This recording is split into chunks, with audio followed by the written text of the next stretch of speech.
right, to keep our spirits high, how about we say our tagline together? Aldo, do you mind to help me? Yes. Okay. All right. OLGENAS International Geolympiad 2026. Understanding Earth, Sustainable Life, from hazards to resilience. Okay, maybe one more time. One more time, okay? OLGENAS International Geolympiad 2026. Understanding Earth, Sustainable Life, from hazards to resilience.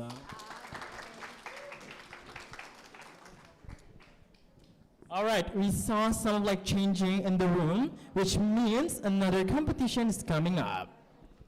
Yup, we believe that you guys will remember what we have done last day when we created a poster based on the field observation. Well, yes, it is the geographical creative collaborations execution. All right, we will announce the top 5 with the highest points on the GCC poster. These teams will have the chance to present their poster to the judges. Before we begin the presentations, we will greet and welcome our honorable judges. Dr. Mukama Ngairul Malawani SSE MSc. He is a lecturer from Department of Environmental Geography, Center for Disaster Studies, Universitas Gadjah Mada. One of his latest researches is variation in soil carbon emission in different land types and land uses, Serang Watershed Case Study. Our second judges is Hafiz Winisono STMT. He is a lecturer from Department of Development Geography. He specializes in the complexities of the energy transition and the broader dynamics of socio-technical transitions towards sustainability. One of his latest researches is preparations of the 2025 to 2029 Regional Medium-Term Development Plan for Sukamara Regency. Next, Dr. Bobo Susilo SSE MT. He is a lecturer from Department of Geographic Information Science. He specializes in analytical cartography and spatial modeling. One of his latest researches is creations of aerial photograph map of the Gadjah Mada University campus in 2022. We are honored to have such accomplished judges here to review our participants' presentations. All right, before we proceed with the GCC presentation, we will announce the 5 team who will present their GCC poster. Okay. All right, maybe a little bit of drum roll before we announce the first team. Who is it gonna be? All right, you can say it together. Mungkin maybe your team or your school or your anything. You can say it. Okay, can you guess who's gonna be present their poster? Yeah? Who? Who? All right, let's just say it. The first team made it to the top 5 is Mangkut.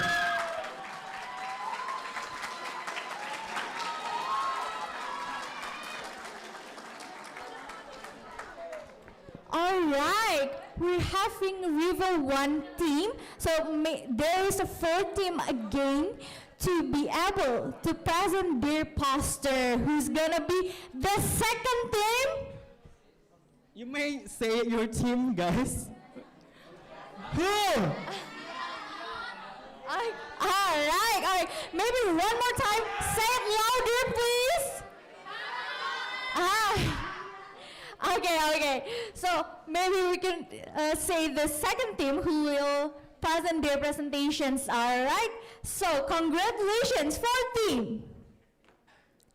Yasa.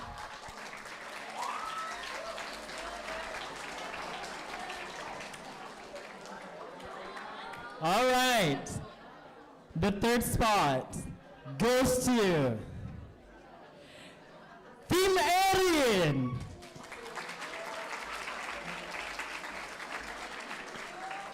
Alright, maybe after this, after the announcement for the fourth team, the team that will be announced could share or cheer their spirits up, alright? Okay, so the fourth team is, congratulations fourth team, Mira.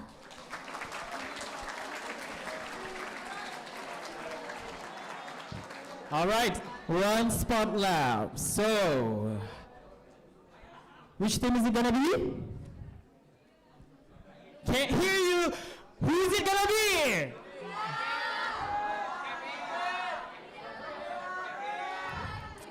The last spot goes to Team Wukong. Alright, congratulations to all team who made it to GCC presentation. We wish you luck on your presentation. Before we begin, we would like to explain to you the rules of the presentation. First, the 5 group with the highest accumulated point from the GCC stage are required to prepare presentation material, which is problem solving through a special approach that has been put into a poster. Second, the presentations of the GCC results will be followed by 5 groups who get the highest GCC poster score. The assessment process involves the judges, participants, and our committee. Third, the presentation will be delivered in English. 4, each group has 15 minutes, which is divided into 5 minutes for short presentation and 10 minutes for question and answers with the judges and audience. All judges can ask the questions to the participant. However, there is one main judge who has the right to ask the questions. Then, the other judges are allowed to ask the questions after the main judge asks the question. After all the judges have asked the questions, the audience are allowed to ask questions during the remaining time. Fifth, the order of the presentation will be based on a draw by MC. 6, to facilitating the presentation, the poster will be displayed by the committee on the projector. 7th, judging at this presentation stage will be done by the judges. 8, participants are prohibited to bring notes, smartphone, earphone, book, dictionary, or any other devices. 9th, other participants in the same group can help answering the Q&A session by speaking in the standing microphone. And we would like to also explain to you the GCC presentation assessment provisions. First, assessment at the presentation stage of the GCC result will be carried out by a team of judges. Second, the assessment of the GCC presentation is based on the assessment of the judges. The judges have held their respective assessment rubrics. Third, the assessment will be given by all judges. Fourth, the assessment components in this GCC result presentation session are as below. First, ability to answer the judges' questions. Next, ability to analyze, synthesize, and formulate conclusions. Third, ability to argue and understand the content of the GCC poster. Next, cooperation in presenting the poster and answering the questions. And the last one is grammar, facial expressions, and body gestures. We are going back to the 5th assessment provisions. Alright, the 5th, the best team at this stage will get the GCC Best Presentation category, and the result of the GCC have nothing to do with the accumulations of assessment that determine the absolute winner of OLGENAS International Geolympiad 2026. Once again, for the other team who won't be presenting, we ask you to please stay with us in the Merapi Auditorium to watch the presentation session. For the 5th team, please make sure that you have chosen who will present the poster according to the name that has been stated to the GCC poster. All right. Now we would like to choose the order of the teams presenting by randomly picking up the group names from the fishbowl.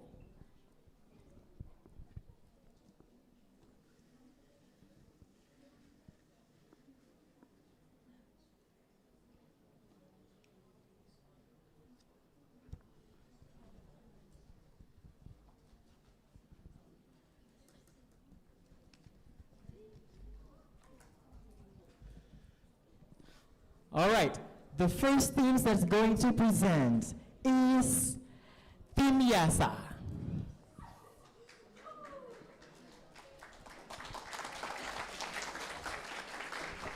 Furthermore, to all participants who qualify are requested to be able to prepare themselves. And for the first team to be able to immediately move forward.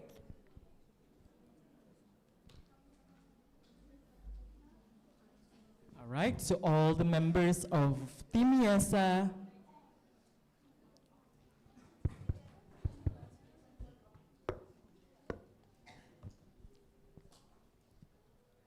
Alright, so for the team that has been stated before, you can please choose 2 members to present the posture.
all right, to the representative of Team Yasa, the countdown will start after your first word, and good luck.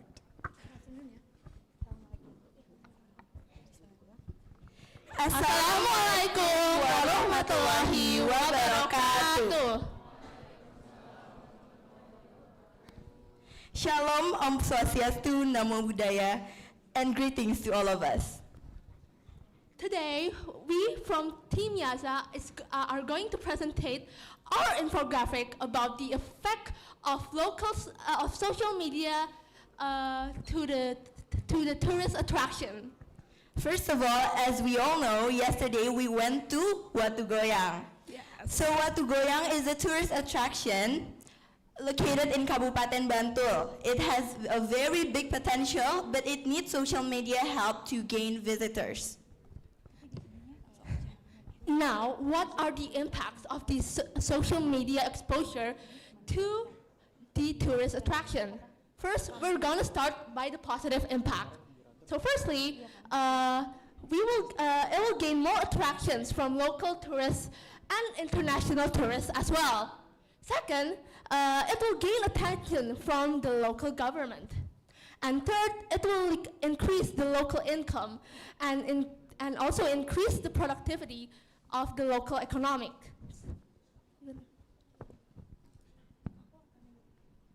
while the negative impacts are too many tourists can cause degradation of environmental quality. Second, too many tourists can decrease the accessibility due to high traffic. And lastly, conflict between locals and tourists. Okay, so that's all from our presentation. Thank you so much. Wassalamualaikum warahmatullahi wabarakatuh.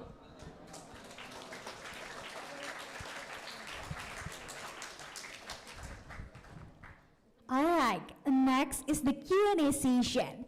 To the judges to be able to ask the question for Team Yasa, Q&A time is 10 minutes and start from now.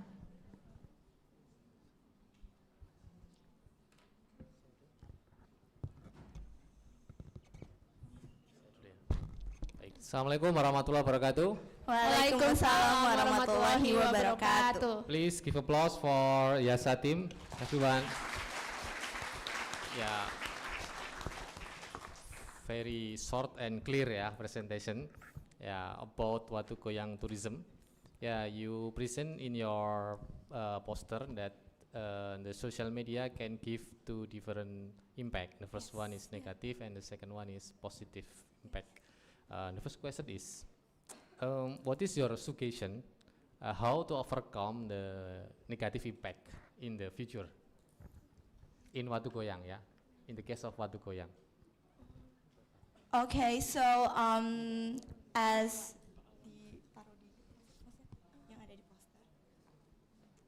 we write in the posters, there too many tourists can decrease the accessibility due to high traffic. So the solution is we can ask for government's help to add new access to the Watu Goyang attraction. So there will be another. So there will be like another road access, Yes. road. Okay, so I'm gonna explain the other how to overcome the other negative impacts, such as conflict between locals and tourists. To be honest, this is like this is very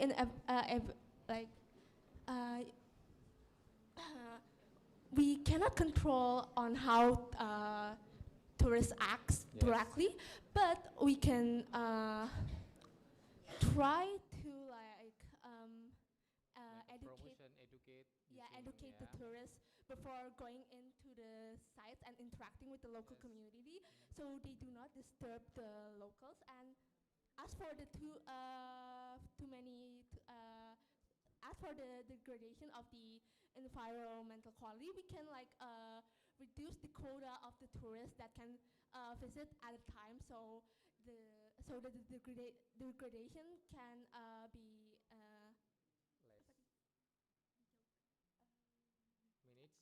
so we can avoid the degradation of environmental quality. Okay. So by implementing quotas at a time. Okay, thank you. Thank you so much for the question. I think that's all for me. Okay, hello guys. Well done for the colorful posters. It's quite interesting. Just got several questions here. As you mentioned several positivities and negativities of having social medias to promote the Watu Goyang.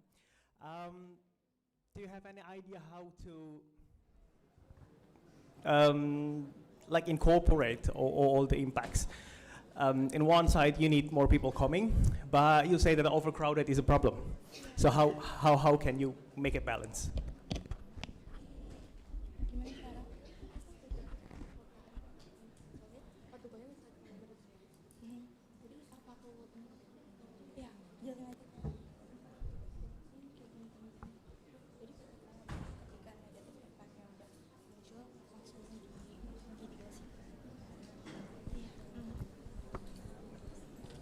Okay, so thank you so much for the question. So to overcome over tourism, as you mentioned, when the over tourism happens, we can implement what I have said when I answered earlier. implementing quota based on at one at a time, because as we visit Watu Goyang yesterday, the space is very limited, so making a quota makes sense to us. Just a bit follow-up questions. What do you think more important, enlarging the space or limiting the number of tourists to come? Enlarging the space over therefore making tourism capacity environment.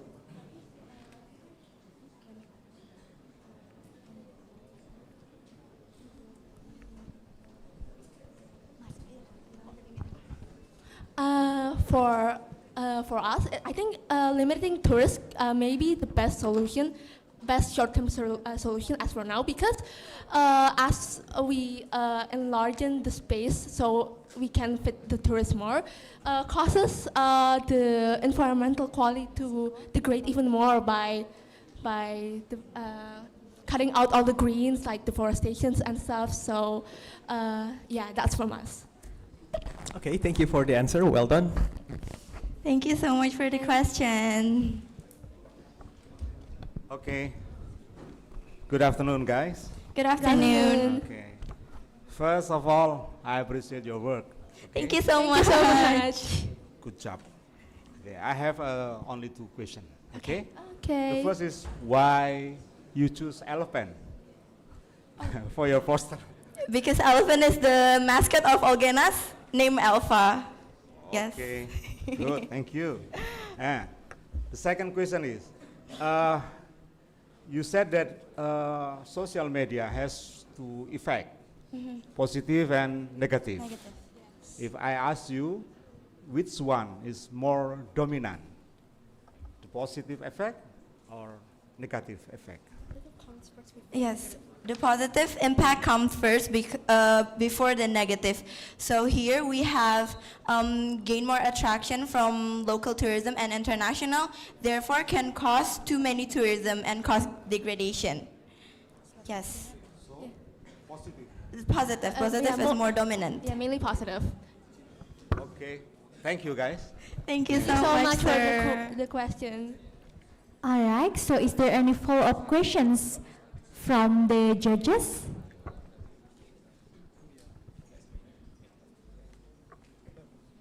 All right, so if there is not questions for the team YASA, we can order the questions from the audience. So from the audience, are there any questions for team YASA? You may raise your hand and step forward to the microphone.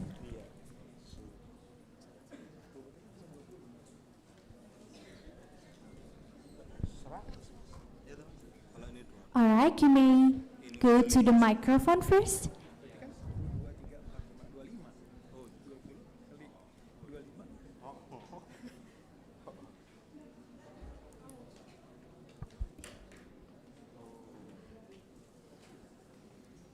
Thank you for the opportunity to the audience. First of all, I really like the poster, how colorful it is. Thank and you so much. There is Alpha. Now my question is quite simple. Since you guys brought up the theme of social media, those from social media always bring negativity to Watu Goyang, or it could be used for other purpose. Maybe there is positivity that came from the social media. That's my question. Thank you so much.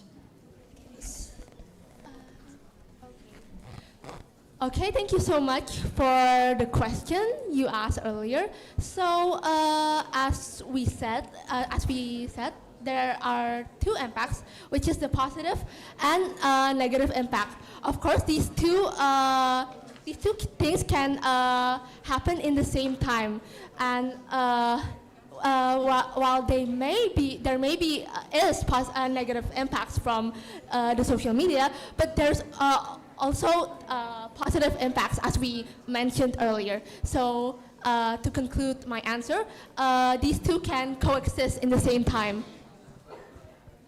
Does this answer your question?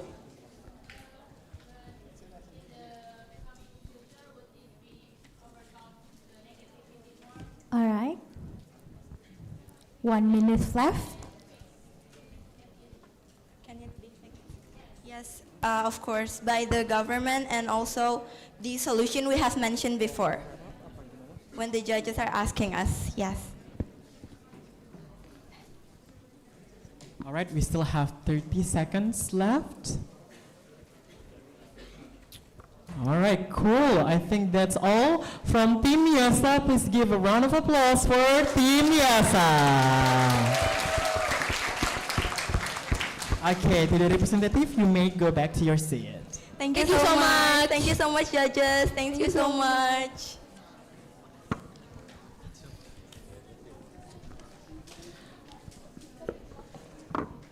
All right, we're gonna having a random pick for the second team who will come forward.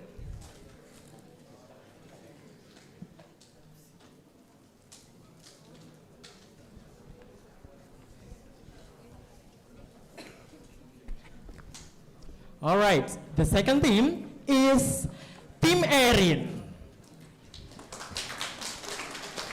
So for the representative, you may come forward and present.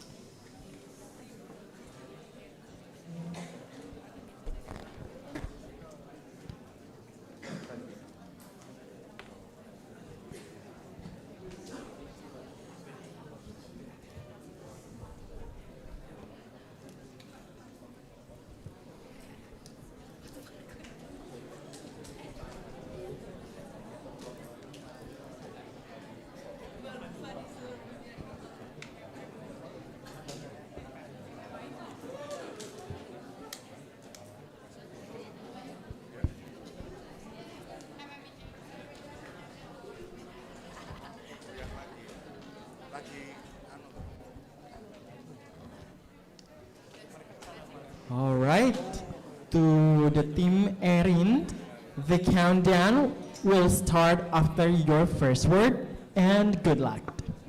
Okay, Assalamualaikum warahmatullahi wabarakatuh. Okay, good afternoon everyone. So right here, you can see that our presentation theme is similar to the previous one, which is social media.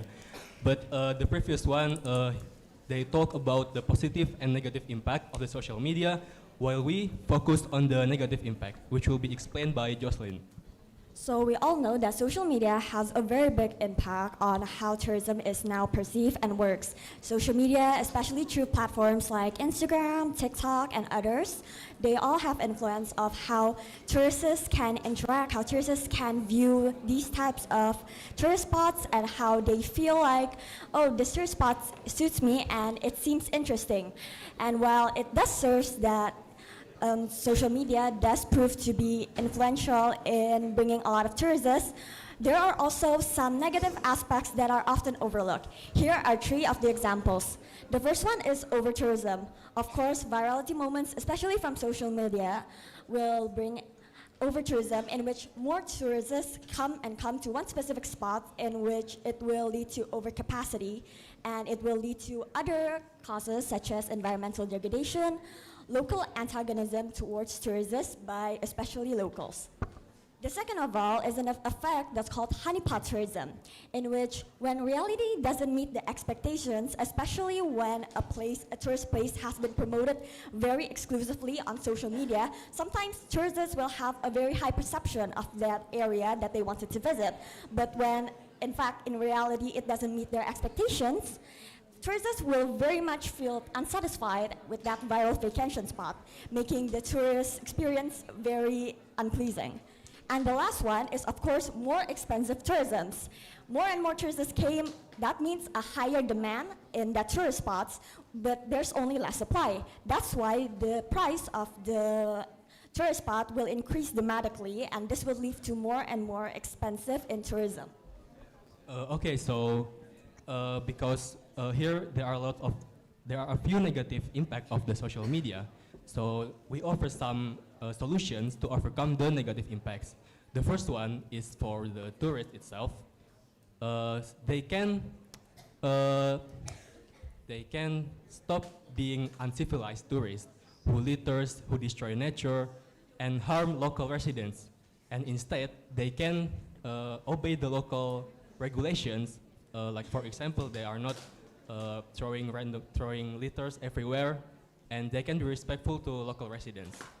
And for the influencers, to avoid over-tourism, they can promote less known tourist destination, and yeah, that will distribute the tourists so the number of visitors are evenly distributed and not concentrated in one place, which will lead to overpopulation. And for the local government or local authorities, to prevent these things from happening, such as tourist littering, tourists destroying nature, and being disrespectful to locals, they can imply a few rules, like the one implemented in Japan, such as selfie bans, that they will give a fine to tourists who take selfie in specific areas. So we can apply that to spots where tourists often destroy the nature, so that they will pay a fine if they broke the rules. Okay, that's all from me. Thank you.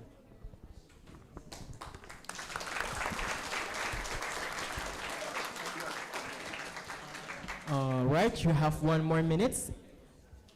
Is it enough? All right, cool. Moving on into the question and answer sessions. To the judges, please give your question. Well, thank you. Just a bit of remarks. You use a question to engage audience to your poster. That's a good idea. Yes. But anyway, using a blue color to write your main argument, it's not a good one, because I hardly see from here.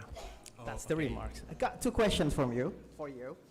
And you said before that you expect tourists to educate themselves. You expect tourists to stop being, destructive and obey the rule and so on. So Yes. that's your argument. So the question is, when you use social media to promote your destinations, how do you expect the educated tourists only to come to your place? Is there an intervention to control it? So I think we cannot solely depend on the tourists themselves, that we expect only the educated one to come to our spot. But rather, I offer the third advice, which is from the local authorities, that they imply such a strict regulations or things like that. So for example, for tourists who destroy the properties, who throws litter everywhere, they can be fined. So that will make the tourists more careful when visiting the area. So I think we cannot depend on the tourists themselves, but the local authorities can force them to be civilized tourists. I would also like to add that we know that social media can influence how people perceive tourist spots. So I don't think it's a very outlandish idea for a vacation spot to also promote what a tourist should and should not do at that place as a part of a regulation, and also training to make sure that at least some of their tourists, we can make sure that they know what to do there, and we can expect that they follow the rules implemented there. Thank you. Anything else? Okay. Go to the second question. You mentioned before about the honeypot tourism, if I'm not mistaken. So, do you think without that kind of phenomena, tourists will go back to Watu Goyang? I mean, if there is nothing more to see, then nobody will come for the second time. So what we refer as a honeypot tourism is basically it's like a pot of honey which attracts a lot of bees, while the honeypot is very small, but the number of bees are a very large number, and they infiltrate the place, and it will become so overpopulated that it will not be comfortable. So what it means by honeypot tourism is not actually about the place of the attraction that is on the place. So we're not going to erase that that attraction that we have, but we will more about the regulation. So we will limit the amount of tourists that will come there, and it will also help because if we limit the amount of tourists, then the environmental degradation will decrease, which will instead preserve the natural landscape that has been the main attraction of Watu Goyang.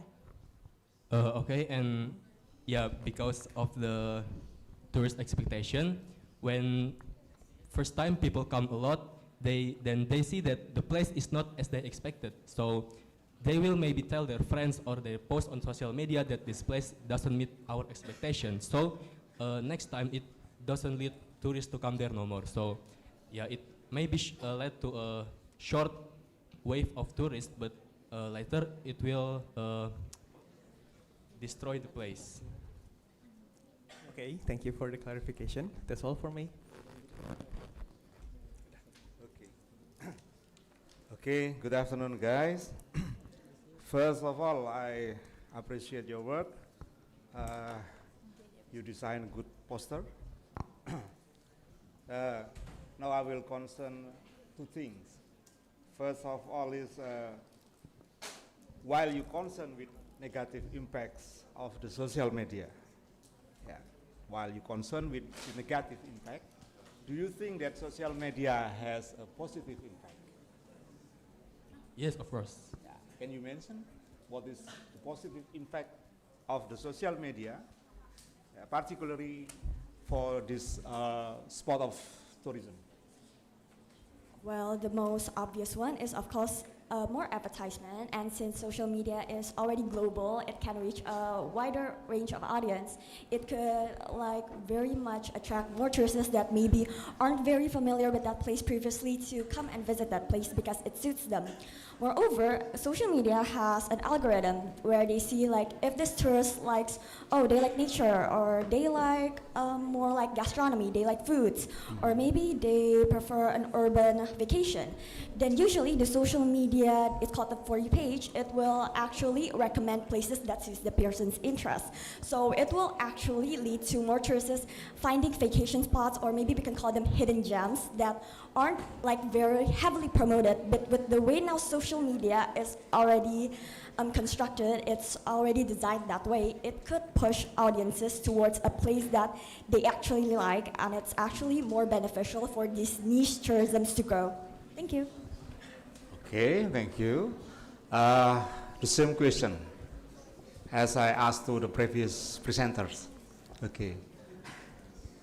Positive and negative impacts. Which one is more dominant for this sport? The impact of social media. In your opinion, of course, yeah? I think we cannot really generalize overall effect of social media in all over the world or all over tourism places, but we can see in particular places where social media is being positive and where social media is being negative. Like for example, in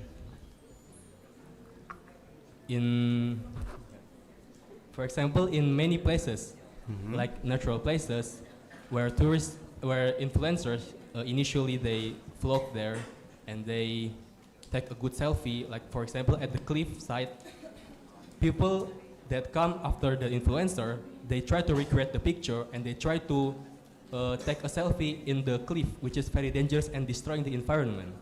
So in that place, social media is negative for tourism, but in other places, like for example, the lesser known place, the hidden gem, they may boost the visitor numbers and increase the economy, so that may create a positive impact which overwhelms the negative one. Okay, that's enough for. Thank you. Okay. Actually, that we are talking about from the beginning is about the carrying capacity, related to the tourism spot. In this case is Watu Goyang. It is talk about the number of visitor, limit the number of visitor, and then how to maintain the tourist itself, and then how to manage maybe the income and etc. Yeah. So everyone, if you want to study more about carrying capacity, you can study the Faculty of Geography. Yeah, it is also promotion.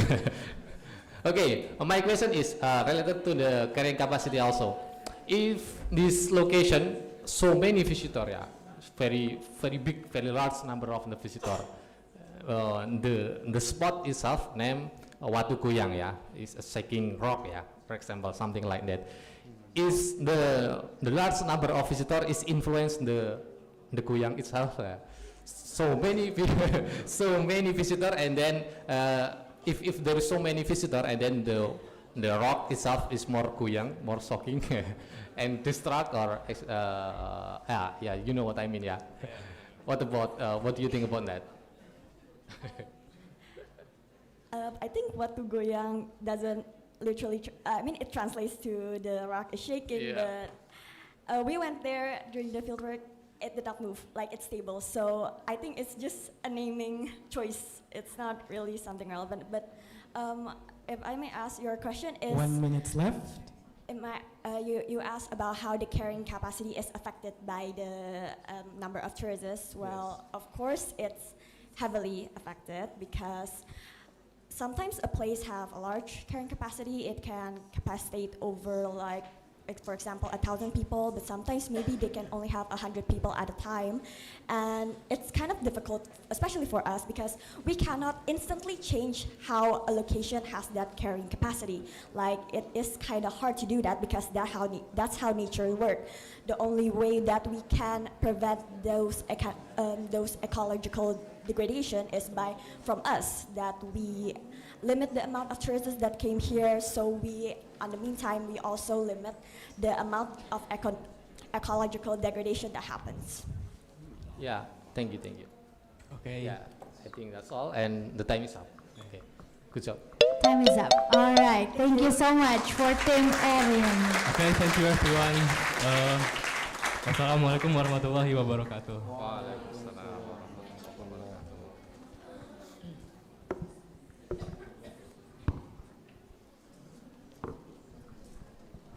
All right, we're gonna draw the third team.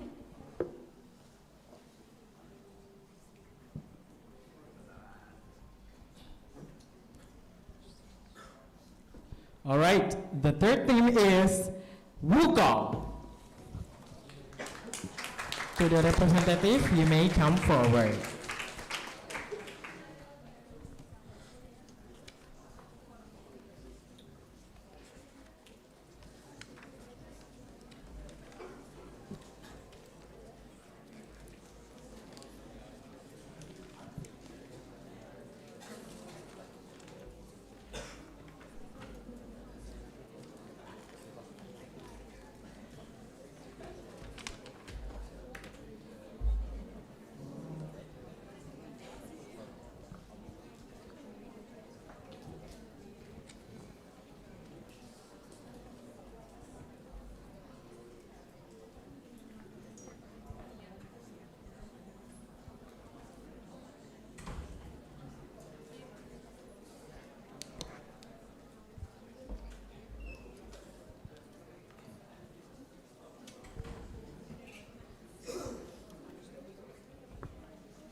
All right, to Team Wukong, the countdown will start after your first word, and good luck.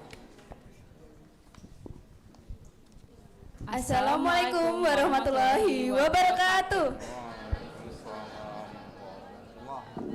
Shalom, Namo Buddhaya, Om Swastiastu, and greetings to all. Today, we from Team Wukong would like to present our poster about social media triggered tourism phenomenon. So first of all, what is social media triggered tourism phenomenon? It is tourism that's triggered by social media impacts such as viral videos or influencers that comes to the tourism site. It doesn't necessarily need to be an official promotion from the site itself. The characteristics are sudden explosive popularity and rise in tourism activity. Okay, the positive impacts is that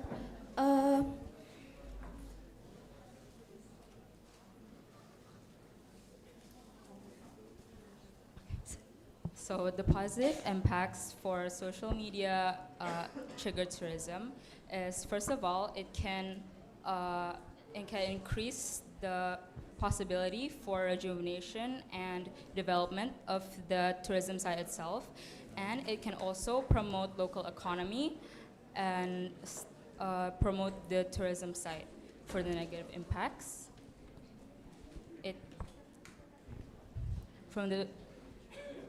for the negative impacts, it can cause over-tourism or even stagnation or decline in tourist activities.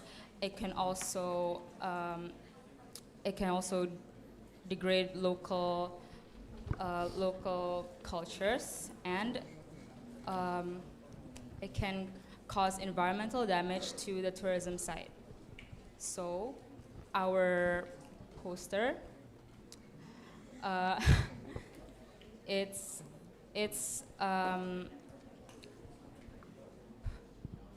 we made this to ask people to explore, rejuvenate, and improve tourism sites by spreading it from social media to prevent the negative impacts of social media triggered tourism.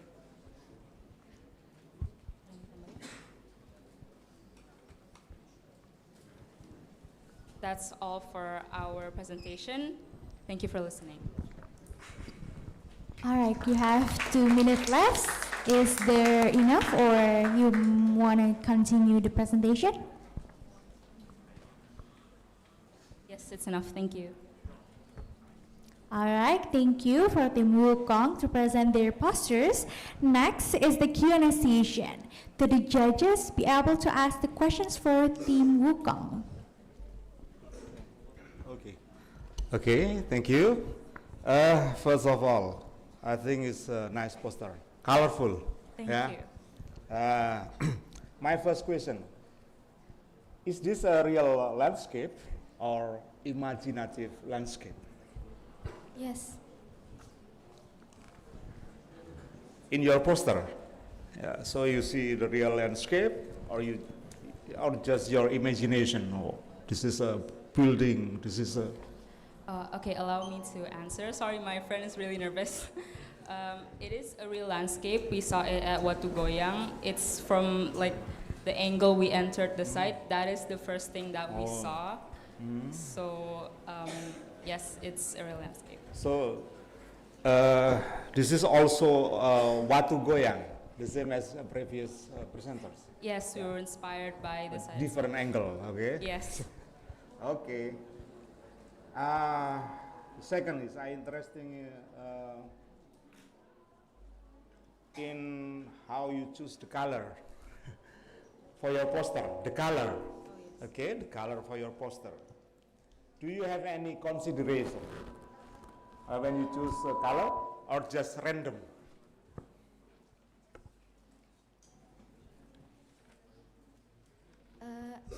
I will answer the question. First, we at first so confused with the concept, so we just color it randomly gitu. All the members colors it with their imagination of colors. Okay, so when you choose the color, it's just random, yeah? No certain consideration, that I have to use a green color for the trees? No. Okay, let me add. So actually, we first started it abstract, but later on we realized that, we can make this to present the positive impacts of social media triggered tourism. We can make it so like, look, this tourist site is rejuvenated, it can be developed, so it's green, it's healthy, and it looks very clean. And actually, we wanted to add like the negative impacts here. But as you can see, we forgot that we need to place a tagline, so we decided to use the place for the tagline instead. Okay, last question is, what was the most difficult part when making this poster?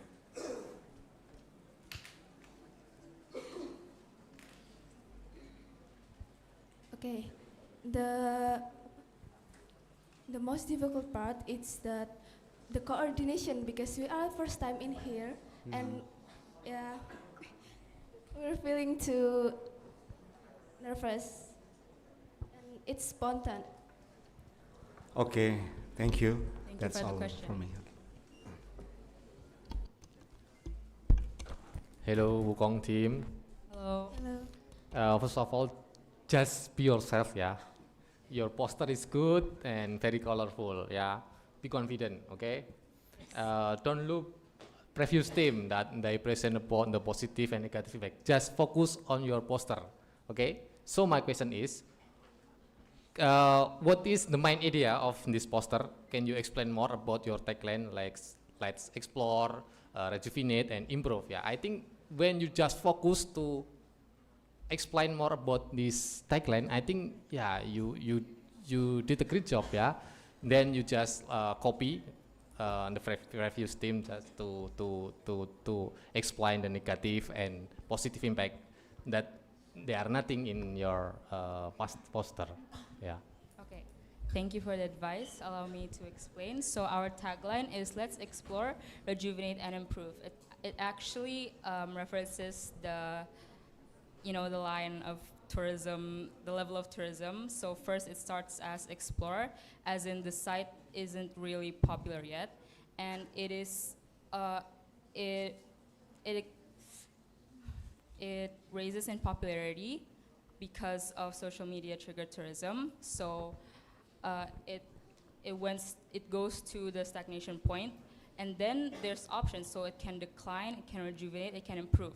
So what we want is rejuvenating, so the site will stay as it is, and improve, so the site will be better than it was before.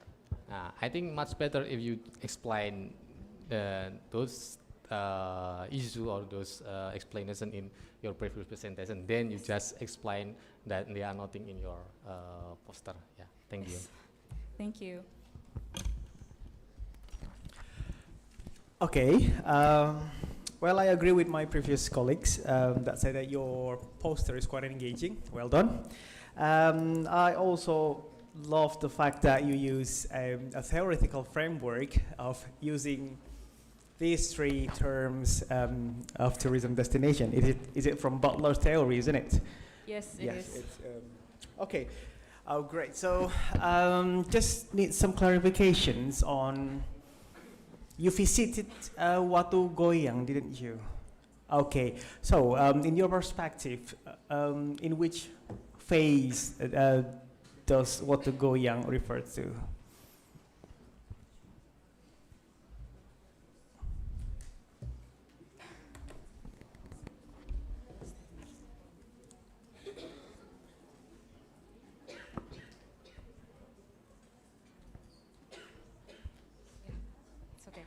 So let me answer for both of us. We both think that it's currently in the stagnation phase because when we went there, the site itself isn't really that bad, but it looks plain and it's not really that eye-catching anymore. And we can see from the facilities there, the restrooms, the viewing area, the chairs and tables and stuff, it's all like, it's very not well kept, and it looks like it's not rejuvenated well. So we think it's at a stagnation point where it's not really that popular anymore. So we hope that it can be rejuvenated and improve.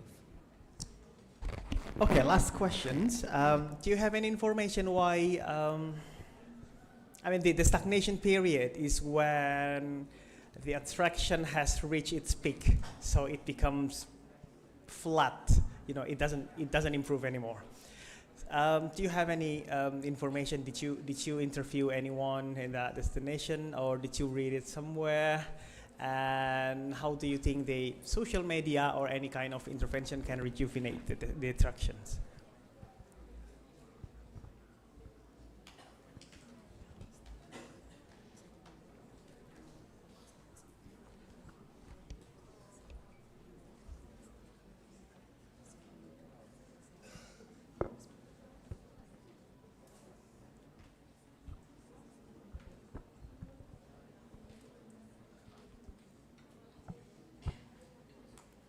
We do it from our observation. Let me add. So, as she said, we think it's a stagnation point based on our observations only, and we didn't really ask anyone there because we didn't want to, stray away from the group. We also looked at our resource book, and it said that Watu Goyang was previously a very popular site, but as we observed, we think it's at the point of stagnation. And how we think social media can improve the site is that social media can hopefully give more exposure so that more people's eyes will be directed to this terrific geotourism site and hopefully can trigger rejuvenation and improvement.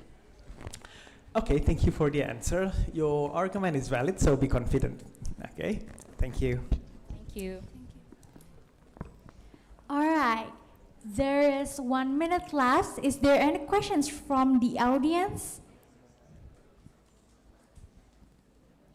Once again, is it enough or still any questions for Team Wukong?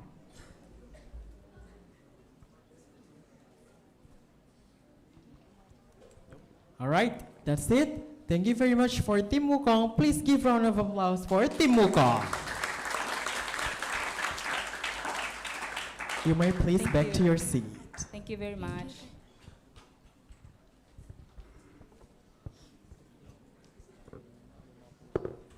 All right, next we're gonna draw the next team.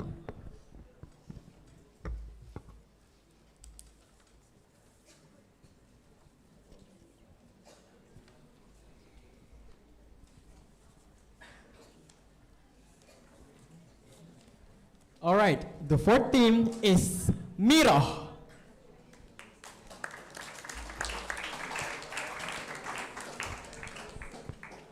To the representative, you may come forward.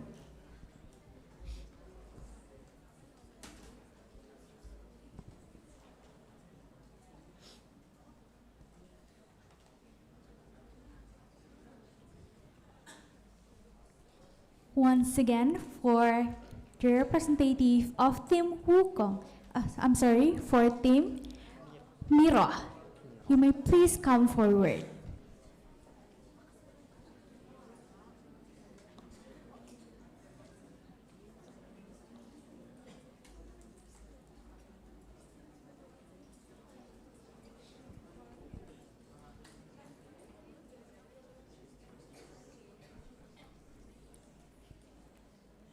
All right, is there any Team Miro here?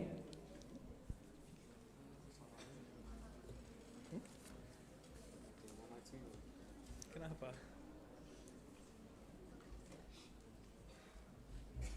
Forgive. Oh, sorry, Miro.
All right, to the representative of Team Miro, the countdown will start after your first word, and good luck.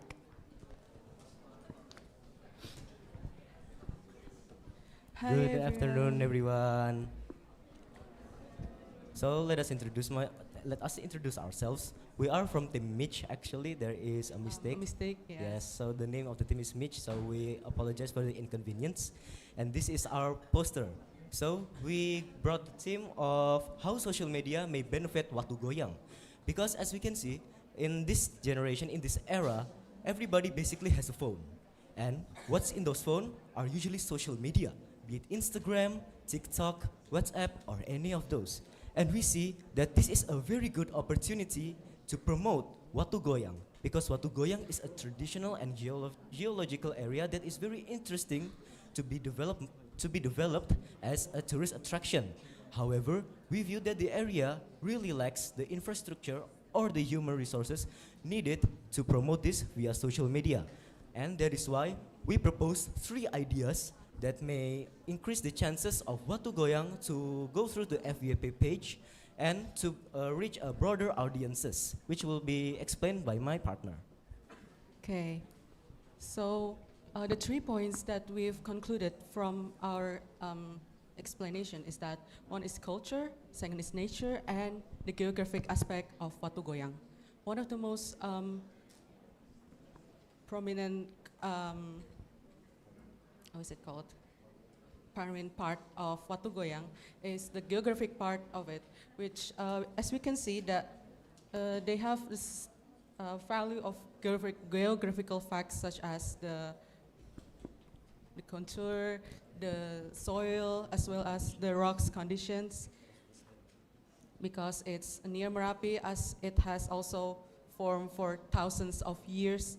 And it can be used as an educational form, and we can use social media to record people explaining stuff about Watu Goyang. And in the nature part, we can see that Watu Goyang has a spectacular view of, yes, what? Oh, the town below. So we can use Watu Goyang as a nature recreational destination. So it can be used as a nature recreational place, as well as culture, because as we all know, Watu Goyang has a, yeah. And the last part is culture, because yesterday we had an interview with Mr. Hadi, part of the management of Watu Goyang, and he stated that in Watu Goyang there is a place, a stage, where the locals usually use to create shadow puppetry shows, dancing shows, and much more. And we saw this as a huge opportunity because it combines culture, nature, and geography at once. And this is a unique trait that only Watu Goyang has. And it's a shame if we do not use social media to promote it via live streaming or maybe cinematic videos, because it has the same materials that can be used, such as in Ubud, Bali. And for the geography and nature part, we view social media as a chance, as a window of opportunity, because Watu Goyang offers a lot of values, such as in geography. Maybe we can invite geographers from all over Indonesia, or maybe we can invite educationers who use social media as a platform, because we saw a lot of them and they are currently on the rise. And for nature itself, we view that Gen Z right now has the problem of easily burnt out, and they need nature. And they need an escape through nature in order to maintain their mental well-being. And we see social media as a media to promote that idea. And that is why our 3 ideas, our 3 proposals can be used to attract more tourists and move the economy of Watu Goyang, which will be beneficial for the people and for the development of the site in the future. And that's all from our presentation. And we may move on to the question and answer section. Alright, so there is, enough for the presentation. We're gonna move on to the Q&A session. To the judges, you may please ask the questions. Hello. Hello. Yeah. I think it is good and clear what your idea about this poster and about the tourism in Watu Goyang. You highlight about the importance of social media. We know that social media can make tourism spot become viral, yeah, and when it viral, and maybe so many visitors that will come to this spot, and many aspects maybe not ready yet to maintain the high visitor. Yeah. For example, maybe in the local people and maybe also the infrastructure and etc.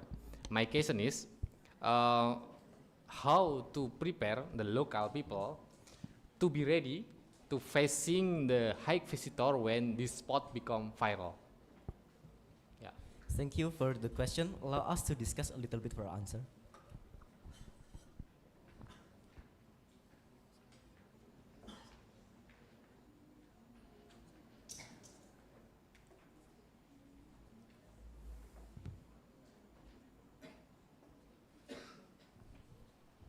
Okay, allow us to answer.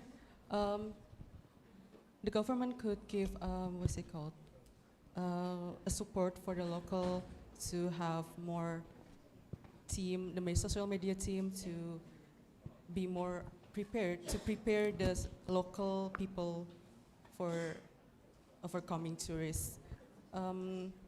So I think my point is that it's more to the government part, yeah. And may I add, based on our interview with Mr. Suhadi, part of the management of Watu Goyang, Watu Goyang has a very good reputation on the government, especially from the Kabupaten of Bantul. He claimed that they have received a lot of fundings, not only from Kabupaten Bantul government, but also from the village government itself. And the people also does iuran or creating funding themselves, like 150,000 per family.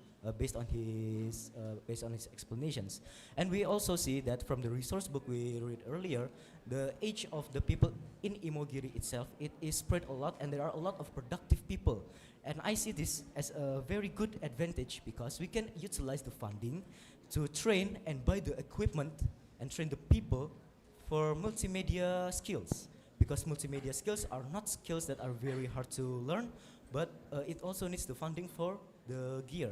And we also think of creating a website, because the website can be used to accommodate, like creating bookings, creating travel packages, and much more, much less like Traveloka, but for the scope of Watu Goyang.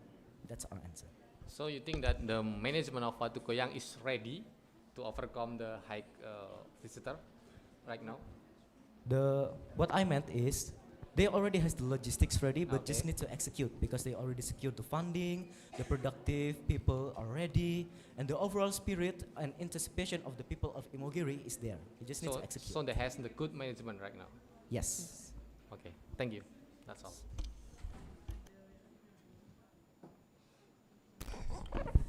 Okay, thank you for the presentations. I got one question for every aspect that you present. Firstly, so I'm going to ask it at once, please answer it as a whole, okay? Yes. So firstly, why to promote nature? I mean, isn't it cause the degradation? That's the first question. The second one, by promoting culture as a tourist attraction, do you think culture is an economic commodity that can be sold, or what definition of culture do you have, and to what extent does it relevant to be sold as a commodity? And the third one, what makes you think that geographical fact is a sellable thing? What makes you think that it is attractive enough to make people come and travel for a long way, for example? Thank you. Thank you for the question. Let us discuss a bit for our answer.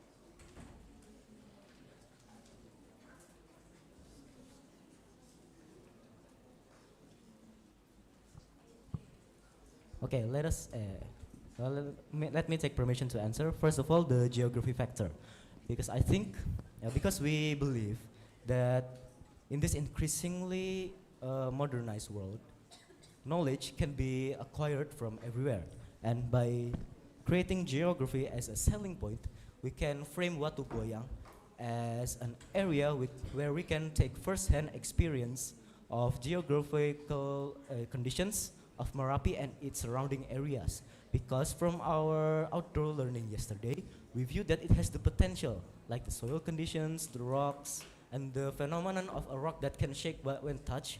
It is very interesting to study, and we can target young people who are very interested in this, and can also frame parents as an educational recreation instead of a time wasteful taking photos and much more. And I believe that it can bring benefit for the overall people, and it is more persuasive for the parents to take their children there. And as for culture, we view that culture is not only a commodity, but it is a way to preserve it. And when people watch concerts, when people watch traditional performances, they will want to have drinks and foods with them. They want to buy the ticket, the parking, and they also want to buy merchandise like miniature wayang or miniature dancing figures, and that is where the economy comes in. We are not monetizing culture, but the surrounding area, we will create an environment where we can benefit from it. So the culture itself is not sold as a commodity, but is used to preserve it, because culture is an identity of the people of Imogiri especially. For the nature part, coastal degradation has been a lot of concern for all of people when a certain area has a lot of tourists. However, I think we can also promote ecotourism towards the nature part, because ecotourism has also been a trend lately, and a lot of people has been pursuing it as well. And there are a lot of activities that are carbon-free, that creates no footprint, and that can be applied towards the Watu Goyang tourism. And one of them is tracking. Yeah. Tracking is one of the most carbon-free and footprint-free activity that can be done when visiting a certain place. And as a safety net, we will ask visitors to only bring their phones and nothing else allowed when doing the 15-minute trekking around the area that we planned. This will make sure that they will not leave any footprints, any carbon footprints, any trash on the area, and make sure the area keeps pristine. That's our answer. Thank you. Okay, good afternoon, guys. Good afternoon. My first question is, when I see your posters, beside the 11, yeah, so I see three elements, that is culture, nature, and geography. Actually, what do they mean? Allow us to answer. So these are the three selling points of Watu Goyang: the culture, the nature, and the geography. Because yesterday we had an interview with Mr. Suhadi, and he said that Watu Goyang has a number of expansion plans. One of them is creating a garden for 1 minute culture and left. education. Thank you. And then he stated that there are cultural performances that are usually done by the people of Watu Goyang itself. So it is not yet economized, it is not yet sold to the public, but we see this as an opportunity to sell merchandise, food, drinks, and parking carts. So there are benefits coming from it, and people can have a good time watching culture while preserving it. And for nature, since Watu Goyang is still kind of pristine and free from pollution, it is great a retreat and recreational place for people who are tired of the hustle bustles of the city. And for geography, since it is situated in an area that is known for its geological activities, we can learn a lot of it while sharing it to other people, attracting tourists to study, and overall a great opportunity. Thank you. All right, the time is up. Thank you so much for Team Miro. Please give a round of applause. Thank you. Thank you. All right, as we all know, so the next team is Team Mangkut. To the representative of Team Mangkut, please come forward.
To Team Mangkut, the countdown will start after your first word. And good luck.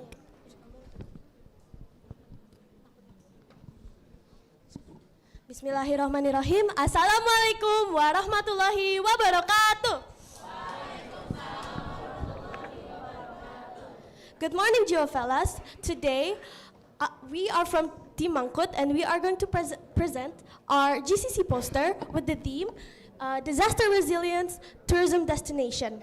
So, the elements of our poster illustrates a few of Jogja's iconic tourist destinations, such as Gunung Merapi, Tugu Monument, the Dusun, the Teletubby houses, Jogja's sand dunes, Parangkusumo Beach, and Watu Goyang, right here. Okay, so there's actually a reason why we draw it exactly straight like this. So if you don't know, there is a cosmological axis that is very famous in the special region of Yogyakarta. So this cosmological axis links three key points. The first one is the Mount Merapi. The Mount Merapi represents the power of the divine. And then the second one is actually the Karatons, which is the Sultan's palace that actually symbolize the human authority and governance. Actually, and then the third one is the Tugu monument that presents about the connection between the physical and the metaphysical world. So what makes this axis really unique and truly famous is that it integrates natural elements like earth, water, wind, and others into the Javanese belief system. And this illustrates the connection and the balance of humanity, natures, and also the universe. Our poster also gives a few informations of mitigations towards a few natural disasters, such as volcano eruption. And all the natural disasters are connected to the tourist spots in Jogja, such as volcano eruption, landslides like in Watu Goyang, the Teletubby house, and earthquake. The wave here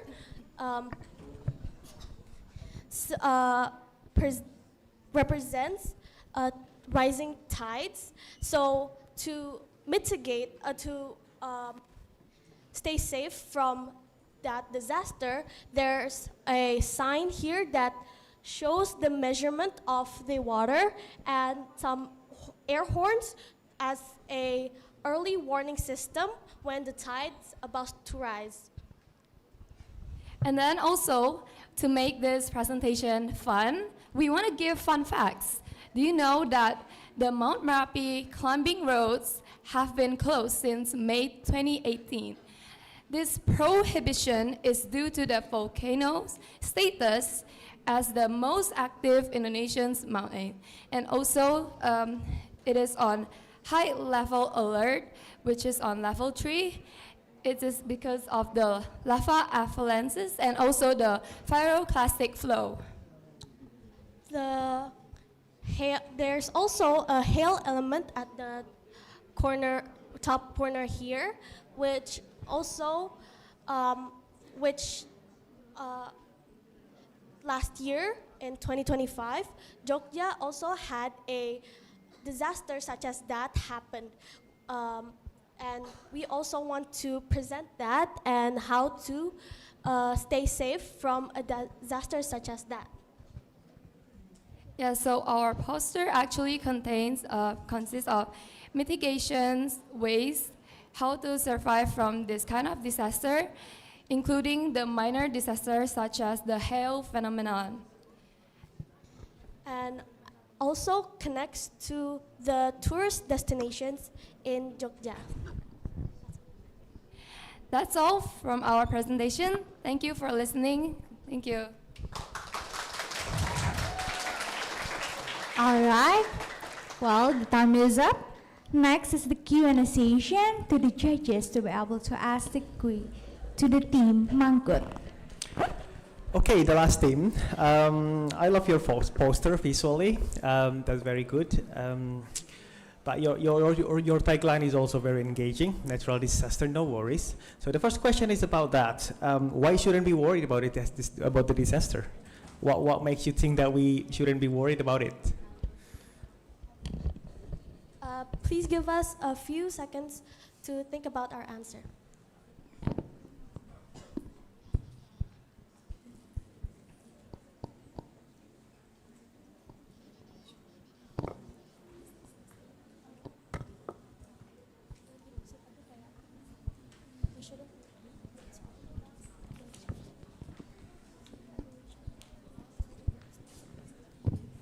Okay, thanks judges for your questions. So we actually want to say that the disaster is inevitable.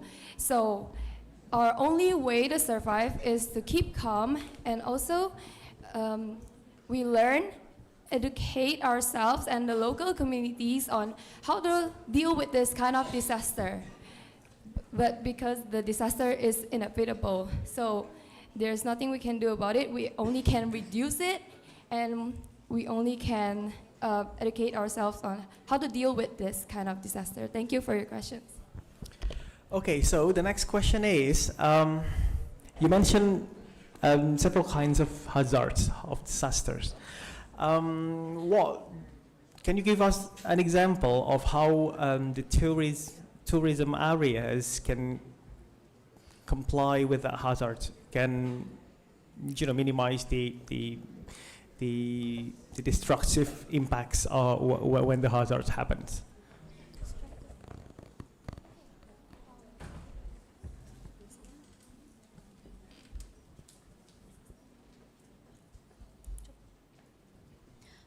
So to minimize the destructive impact of these natural disasters, we could there's an early warning system when the natural disaster is about to happen.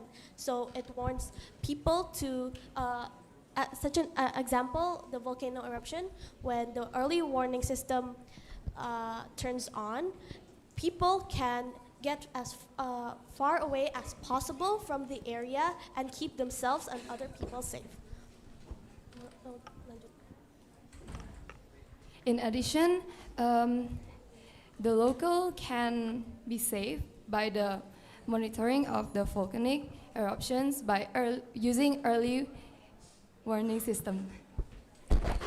Okay, just a bit of follow-up questions. When you mentioned about tourism destinations, can you contextualize your answer into your tourism context? Like when you're in the middle of having fun in the attractions and a disaster happens, what kind of interventions that the managers of attraction can do to avoid fatalities, for example? Okay, so do you want us to give mitigation ways on how to deal with it? Yes, in the tourism area. Okay, thank you. So for a natural disaster like an earthquake, the tourism area could provide an assembly point, which is a wide, flat space without any tall structures or anything. So people could evacuate buildings or areas with falling hazards and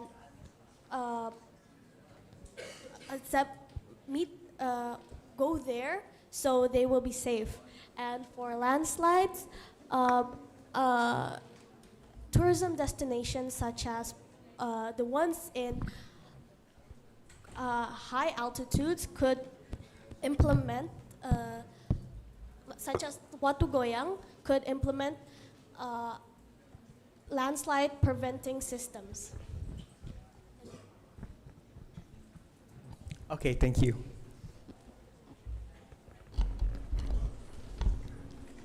Okay. Good afternoon, guys. Good Good afternoon, judges. Okay. First, I appreciate your work.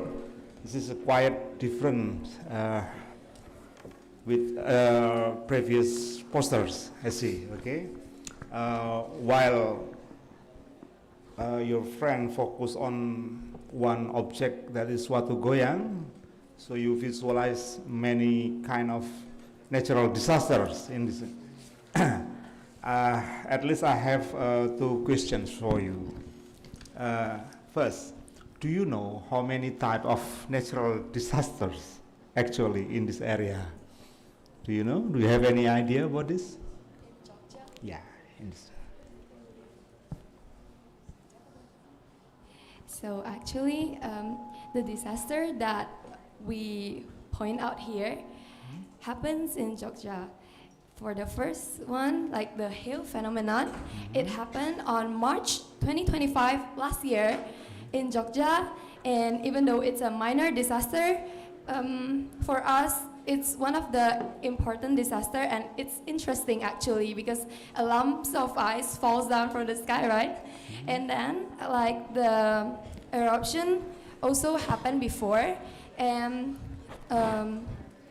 it's the famous Mount Merapi also in Jogja, and then the landslide, it has also happened before. And this is actually not a disaster. The Teletabi house is a ngelapan house, if you know. It's in Prambanan, and it's like a house that you use for earthquakes resilience actually. And the reason it was built was because in 2006 an earthquake happened. So engineers built this earthquake resilient houses in Jogja, which also became a tourism destination. Okay, thank you. And the last question is, you said interesting term that's about cosmological axis. Yeah. Guys, do you have any idea the relationship between cosmological axis with a natural disaster in this area? So the reason we put this cosmological axis in our poster is because it ties very deeply with Jogja's culture, which is their culture are very connected to they're very spiritual, yeah? So the cosmological axis represents Jogja's spirituality, and we just want to implement that here because it also shows a few of Jogja's tourist destinations such as Mount Merapi and Tugu Monument. Okay. You want to add some information? No? It's enough? Okay. Thank you. Okay, I just want to highlight about the discussion related the study area here, Yogyakarta from Merapi to Parangtritis. As we know, in Yogyakarta, the special region of Yogyakarta, it has very diverse of landform. In the world, we have 10 landform, and 9 of them is we can found in Yogyakarta. Okay, and then Yogyakarta also has so many geohazard from volcano to tsunami and other various geohazard. So it's like a natural laboratory, Yogyakarta. As well as in Yogyakarta, we have a very unique culture. As you mentioned before, it is also related with the cosmological axis and etc. Okay, so here in Facultas Geography, again, it is just a promotion, If you want to study more detail about geohazard and then how to manage the tourism and also spatial planning and etc., just please study here. Okay, So I just want to sign that, and there is no question from me. Thank you. Thank you so much. Thank you so much, judges, for your questions. All right, thank you so much for Tim Mangkut. To Tim Mangkut, you may please return to your seat. Thank you, everyone. Thank you, everyone. All right, ladies and gentlemen, we would like to say thank you to the presentation for all team. This presentation will mark the end of GCC poster presentation.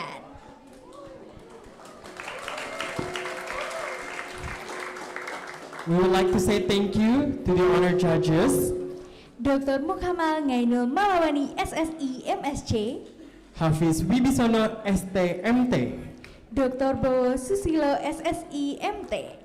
And we would like to also say thank you to all teams for such a brilliant presentations ideas. For the judges, once again, thank you so much for your assistance, and you may leave the auditorium rapi. Alright, after this, Vira and Aldo will give you time for a break. But before that, there's a few things should pay attention. Participants